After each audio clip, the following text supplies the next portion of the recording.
Okay, so I'm going to show you what you need to take home if you want to work on your film at home. Really, really important. The reason why I don't let you take your film home while we're working on it at school is because if you take it home, 95% sure you're not going to be able to bring it back. Just trust me. Even if you have Windows XP at home, the computers in the library won't take it. I've done it personally myself. I've seen kids do it over and over and over again, so I cannot stress enough. Do not take your film home. Unless I give the okay to be able to take your film home. We maybe have run out of time, or I'll let people turn in ones for late credit if they take it home over the weekend or what have you. But if I do allow you to take your film home, you must finish it at home. You cannot bring it back in the project files. You must finish it at home. So please make sure that you look at the video on how to finish your film, because you must finish that film and then bring that finished film, not the project file, but the video file, bring the finished video file to school to be able to turn it in, or else you're gonna end up in a bad place, okay? So let me show you the stuff that you're going to need to take home, okay?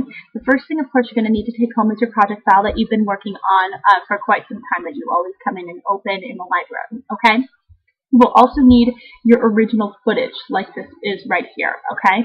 So you're going to need your original footage, your project file. Really important, you must also bring any voiceovers that you need to add into your film or have already added into your film home with you, so all voiceovers. Any music that you have already put in or anticipate putting into your film. All that stuff needs to be brought home with you, okay?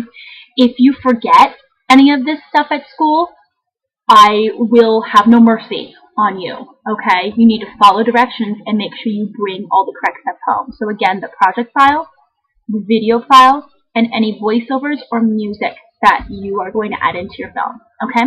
So here's what should happen.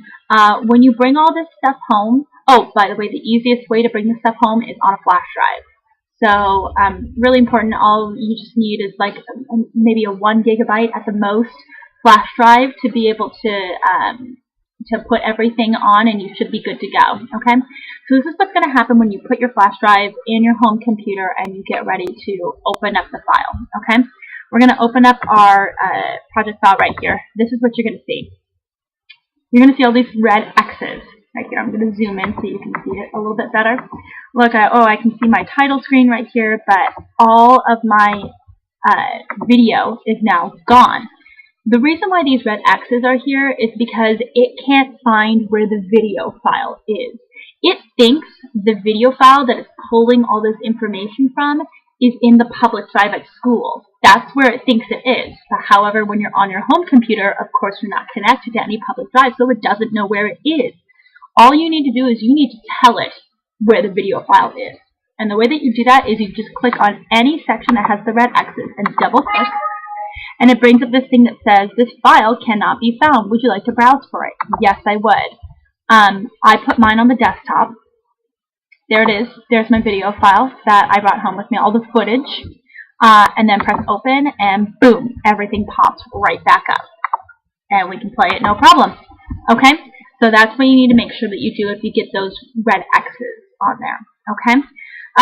You'll have to do the same thing for any kind of music that you bring home with you, or any kind of voiceovers. They will also have red X's. You're just going to double click and make sure that you tell the program where everything is. Okay? And I think that's pretty much it. Just really remember that you need to finish the file, do the whole entire save to computer thing, finish all of that, and bring that finished video file back with you if you choose to work on it at home. Oh, one last thing. Depending on what version of Windows you have at home, if you have Windows XP, it'll automatically have Windows Movie Maker on it. If you have Windows Vista, I believe it automatically has Windows Movie Maker on it. However, if you have Windows 7, like me, if your computer looks like this, okay, and this is Windows 7, It does not come automatically with Windows Movie Maker. And this is where you want to go to get it. You can go onto Microsoft and download Windows Movie Maker. But there's a couple different versions out there, so I want to show you the two different versions that are out there.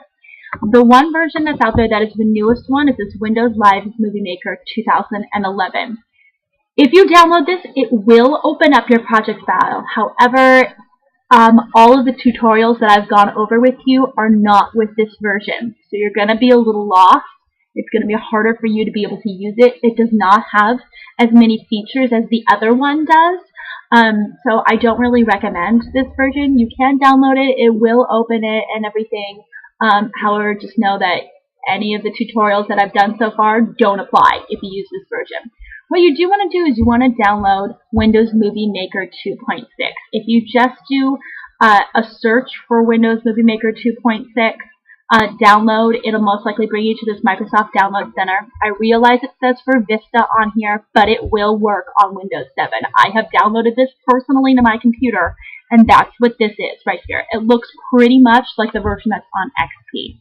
Okay, it's mostly because people complained about this version, the Live Movie Maker version. People complained about this one so much that they made this available for Windows 7 and made it work for Windows 7 as well. And you'll just need to go to the download right here and just install it on your home computer, and you should be fine. So that's what you want to make sure that you do if you have Windows 7. On the handout that I gave you, I put the handout also on Aries and I believe online as well. It has this link right here, but again, if you just go onto Yahoo or Google or anything like that and just Google Windows Movie Maker 2.6 download and go to the one that looks like this, Microsoft Download Center, you should be fine and it should open for you without any problems. But again, finish that movie file before you bring it back. I can't stress that enough. So enjoy!